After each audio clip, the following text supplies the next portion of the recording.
Pilipinas para po alamin kung ano-ano ba ang mga inihahanda ng ating mga kababayan tuwing Pasko sa Mindanao region. Ito po ang Davao!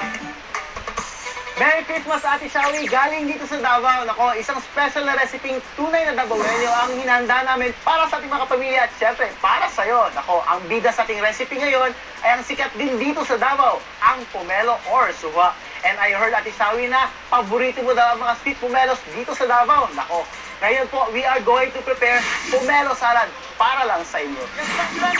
At etong ating mga ingredients. Isang buong pomelo na binalatan at hinimay, hipon na pinakuluan at binalatan, suka, isang buong sibuyas, dahon ng sibuyas, isang kutsarang asukal, asin, at paminta. O ayan, simulan na natin ang paggawa ng ating pomelo salad. Una, ihalo natin ang asukal at ang ating suka. Ayan. O ayan, pagkatapos itabi muna natin. Pagkatapos yan, ihalo naman natin ang ating nahiwang or hinimay na pomelo kasama ang ating dahon ng sibuyas at syempre ang hipon. Ayan. So, ihalo natin mabuti. Ito toss lang natin. At ngayon, ihalo natin yung ating sugar and vinegar mixture. Ayan.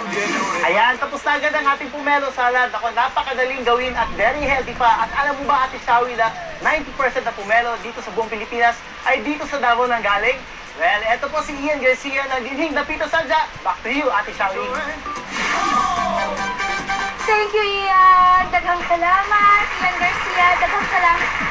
Sa aming pagbabalik sa Noche Buena Cooking Challenge. Unlike any other, kaya tutok lang po sa pagbabalik na... Thank you!